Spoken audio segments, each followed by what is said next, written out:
Hello friend, स्वागत है आपका मेरे इस यूट्यूब चैनल लीगलाइजेशन सर में।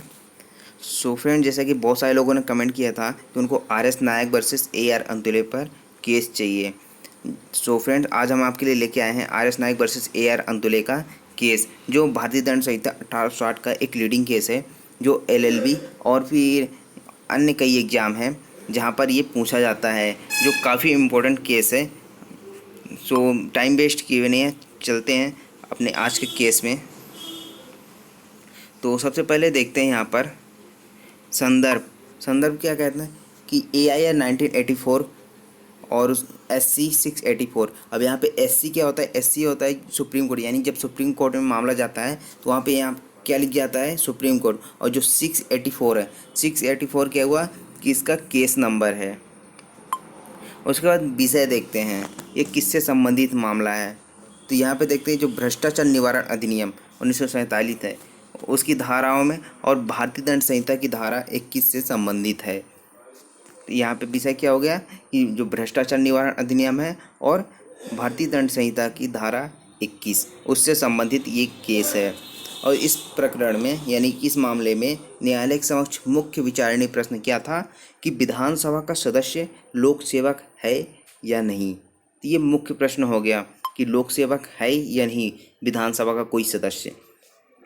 उसके बाद देखते हैं फैक्ट एंड इशू, यानी कि बाद के तथ्य क्या क्या हैं। तो सबसे पहले हम देखते हैं यहाँ पर प्रत्यार्थी अब्दुल रहमान अंतुले यानी AR अंतुले सन 1980 से 1982 तक महाराष्ट्र के मुख्यमंत्री थे, यानी CM थे। उसके बाद क्या किया कि 12/1/1982 को त्यागपत्र दे दिया, और जो त्यागपत्र दिया, इस्तीफा दिया, उसको स्वीकार कब किया गया था? स्वीकार कब किया गया था? 20/1/1982 को। लेकिन यहाँ पे वो मुख्यमंत्री नहीं रहे, लेकिन वो विधानसभा के सदस्य बने रहे। यानी कि जो विधानसभा के वो सदस्य तो थे लेकिन मुख्यमंत्री नहीं रहे, क्योंकि उन्होंने मुख्यमंत्री पद से इस्तीफा दे दिया था। उसके बाद क्या हुआ कि जो परिवादी था, कौन? R.S. नायक। R.S. नायक ने क्या किया कि जो मुख्य महानगर मजिस्ट्रेट है, तो उसके न्यायालय में क्या किया? अंतुले के विरुद्ध IPC के धारा 161, 165, 384, 109, 120 खा 420 तथा भ्रष्टाचार निवारण अधिनियम 1947 की धारा 5 के अंतर्गत एक परिवाद पेश किया, जिसमें परिवाद के संज्ञान के लिए क्या करना था? भ्रष्टाचार निवारण अधिनियम की धारा 6 के अनुसार, यानी कि जो भ्रष्टाचार निवारण अधिनियम है उसमें धारा 6 में बताया गया है कि ऐसे अपराध के लिए राज्यपाल की स्वीकृति आवश्यक होती है, कि यदि संज्ञान लिया जाना है तो राज्यपाल की स्वीकृति आवश्यक होगी। यहाँ पर किसके अंतर्गत? भ्रष्टाचार निवारण अधिनियम के अंतर्गत यदि कोई अपराध होता है उसका संज्ञान लेना है तो यहाँ पर। उसके बाद देखते हैं नेक्स्ट क्या है कि थर्ड फैक्ट है कि परिवादी ने इस आशय का एक प्रार्थना पत्र दिनांक 1/9/1981 को राज्यपाल के समक्ष प्रस्तुत किया, यानी कि जो राज्यपाल था उसके स्वीकृति के लिए प्रस्तुत किया एक प्रार्थना पत्र। लेकिन क्या हुआ कि वहाँ पर स्वीकृत नहीं हुआ, लेकिन इस दौरान मजिस्ट्रेट ने राज्यपाल की स्वीकृति के अभाव में क्या किया कि यह आदेश दे दिया कि परिवाद IPC की धारा 384, 420, 109, 120 खा के लिए संधारण योग्य है, अन्य के लिए नहीं। अर्थात कहने का क्या मतलब है कि जो पहले उपरोक्त धाराएं लगाई गई थी उसमें से 384, 420, 109, 120 खा के लिए ही संज्ञान लिया जा सकता है और अन्य के लिए नहीं लिया जा सकता। तो यहाँ पर क्या किया परिवादी ने? इस आदेश के विरुद्ध, उपरोक्त जो आदेश दिया गया है अभी, किसके द्वारा? मजिस्ट्रेट के द्वारा, तो उसके आदेश के विरुद्ध क्या किया कि बॉम्बे जो हाई कोर्ट है वहाँ पे क्या की चुनौती दे दी। और इसी बीच क्या हुई, एक घटना घट गई कि जो महाराष्ट्र में सीमेंट आवंटन के घोटाले में PV सामंत ने क्या किया कि बॉम्बे उच्च न्यायालय में एक विशेष परिवाद पेश किया, और इसी दौरान महाराष्ट्र के राज्यपाल द्वारा क्या किया गया? अभियोजन के लिए स्वीकृति दे दी। यानी कि जो राज्यपाल थे वहाँ के महाराष्ट्र के उस टाइम पे, तो क्या किया कि आप इनका अभियोजन कर सकते हैं, इनका ट्रायल कर सकते हैं, ऐसी स्वीकृति दे दी।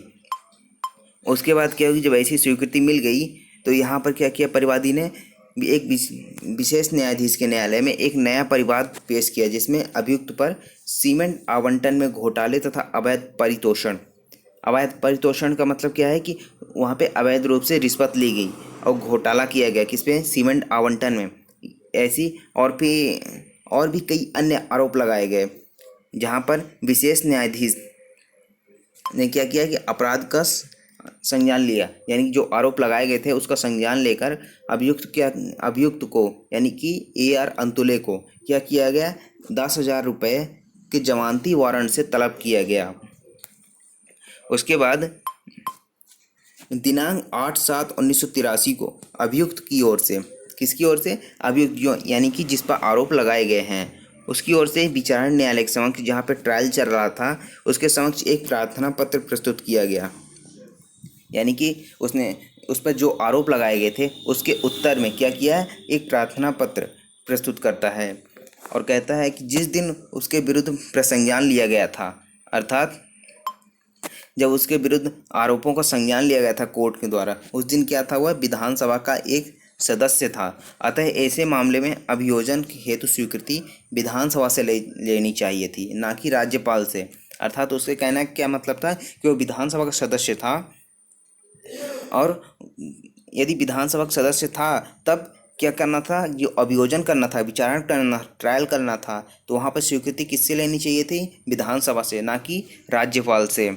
और उसके बाद अभियुक्त ने अपने आप को विधायक के रूप में क्या बोला कि वह लोक सेवक है, क्या बोला कि वह एक लोक सेवक है। और इस प्रार्थना पत्र की सुनवाई अतिरिक्त विशेष न्यायाधीश RB सुले द्वारा की गई, किसकी, कि वह लोक सेवक है या नहीं। ठीक है, तो वहाँ पे क्या हुआ कि अभियुक्त को लोक सेवक मानते हुए उन्मोचित कर दिया, यानी डिस्चार्ज कर दिया गया। क्यों, क्योंकि वो विधानसभा से स्वीकृति नहीं ली गई थी, राज्यपाल से ली गई थी। तो अतिरिक्त विशेष न्यायाधीश ने क्या बोला कि वह लोक सेवक है और विधानसभा से ही स्वीकृति लेनी चाहिए थी, अतः उसे उन्मोचित कर दिया। अब यहाँ पे मेन क्वेश्चन क्या आएगा कि वो लोक सेवक है या नहीं। उसके बाद क्या हुआ कि सुप्रीम कोर्ट में ये मामला पहुँचा। सुप्रीम कोर्ट में मामला जब पहुँचा तो यहाँ पे उसकी सुनवाई किसने की, वहाँ पे निर्णय किसने दिया, न्यायमूर्ति DA देसाई। यहाँ पे 5 जज टोटल थे, DA देसाई, RS पाठक, O चिन्नप्पा रेड्डी, AP सेन, बालकृष्ण रेड्डी। ये 5 जज थे जिन्होंने इस केस की सुनवाई की थी। उसके बाद जो उच्चतम न्यायालय यानी सुप्रीम कोर्ट है, उसने सर्वप्रथम क्या किया कि IPC की धारा 21 के खंड 3, खंड 7 और खंड 12 पर विचार किया और लोक सेवक जो शब्द है उसकी व्याख्या और निर्धारण के लिए 3 मानक निर्धारित किए कि वह लोक सेवक है या नहीं। उसके बाद देखते हैं वो 3 मानक कौन कौन से थे।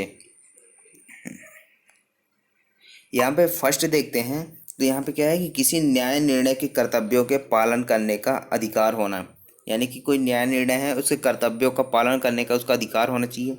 किसी व्यक्ति को परिरोधित करने अथवा रखने के लिए सशक्त होना, या सरकारी सेवा में होना, उससे वेतन आदि प्राप्त करना, कोई पारिश्रमिक प्राप्त करना, किससे, सरकार से। तो यहाँ पर देखें जो प्रथम मानक का प्रश्न है, यानी कि इसका तो क्या हुआ कि विधायक द्वारा विशेषाधिकार भंग के प्रस्ताव पर चर्चा में भाग लिया जाना अथवा सदन के अपमान की कार्रवाई में भाग लेना या मत देना आदि, ये तीनों क्या हैं, संवैधानिक कर्तव्य हैं जो संविधान द्वारा प्रदत्त किए गए हैं।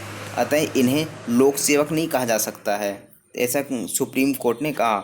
उसके बाद देखते हैं जो दूसरा मानक था, तो वहाँ पर क्या बोला गया है कि जहाँ दूसरे मानक का प्रश्न है, विधायकगण एक निकाय के रूप में किसी व्यक्ति को विशेषाधिकार भंग अथवा सदन के अपमान के लिए दोषी ठहराकर उसे कारावास की सजा देते हैं। अतः कोई विधायक उपधारा की परिधि में नहीं आता। अर्थात सुप्रीम कोर्ट ने बोला कि इस दूसरे मानक के अंतर्गत भी कोई भी विधायक लोक सेवक के अंतर्गत नहीं आता है। और बात करें तीसरे मानक की, तो यहाँ पर वह व्यक्ति जो सरकारी सेवा में हो या सरकार से वेतन प्राप्त करता हो तो लोक सेवा के परिधि में आता है। लेकिन यहाँ पे क्या हुआ कि विधायक जो है इस मानक के अंतर्गत भी नहीं आता, वह ना तो सरकारी सेवा में होता और न सरकार से वेतन प्राप्त करता है, अर्थात वो सरकार के द्वारा नियुक्त नहीं किया जाता है, तो वो क्या किया जाता है, लोगों पर चुना जाता है। तो यहाँ पर भी वह क्या होगा कि विधायक नहीं होगा। और यहाँ पे सुप्रीम कोर्ट ने एक और बात बोली, क्या कि राज्य के 3 अंग माने जाते हैं। कौन कौन से? कार्यपालिका, विधायिका और न्यायपालिका। और ये तीनों अलग अलग हैं। और यहाँ पे जब सरकार की बात की गई तो सरकार की बात सिर्फ कार्यपालिका से की गई है, विधायिका से नहीं की गई है। तो यहाँ पर क्या हुआ कि जो विधायक होता है लोक सेवक नहीं होता है, और जो विधायक है वो संविधान द्वारा प्रदत्त कर्तव्यों का निर्वाह करता है और उसी के अधीन पारिश्रमिक भी पाता है, ना कि सरकार के तहत। सरकार अर्थात कार्यपालिका। अतः विधायक लोक सेवक नहीं माना जा सकता, ऐसा सुप्रीम कोर्ट ने बोला। उसके बाद क्या हुआ कि जो अपील थी उसको क्या की स्वीकार कर ली गई, अपीलार्थी की अपील स्वीकार हुई। और उसके बाद जो विधि का सिद्धांत था, वो विधि के सिद्धांत क्या था कि जो विधायक है वो लोक सेवक नहीं है। ये काफ़ी इम्पोर्टेंट है, इसको एग्जाम में लिखना है, ठीक है। उसके बाद देखते हैं जो पीवी नरसिम्हा राव का मामला आया था, ये एक नोट है, बस केस यहीं तक है। उसके बाद ये एक नोट है छोटा सा, क्या था कि जो पीवी नरसिम्हा राव का मामला था 1999 में आया था। इसमें क्या हुआ कि यह अभी निर्धारित किया गया कि विधायक लोक सेवक है। अब यहाँ पे उस बात को पलट दिया गया। पहले क्या बोला गया था उस केस में, जब 1984 के केस में, कि वह विधायक नहीं है, लेकिन यहाँ पे क्या बोला गया कि विधायक है। तो आपको केस अगर आता है तो यहीं तक लिखना है, बाकी अदरवाइज यहाँ पे विधायक लोक सेवक होता है। अब तो ये था आज का आर.एस. नायक वर्सेस ए.आर. अंतुले का केस। आई होप आपको ये वीडियो अच्छा लगा होगा। यदि आपको वीडियो अच्छा लगा है तो लाइक करें और कमेंट बॉक्स में कमेंट करके ज़रूर बताएं कि आपको वीडियो कैसा लगा, और शेयर करें अपने फ्रेंड्स के साथ, और सब्सक्राइब करके बेल आइकन को प्रेस कर लें ताकि आने वाले वीडियोज़ की नोटिफिकेशन आपको मिलती रहे। Thank you so much for watching legalisation sir.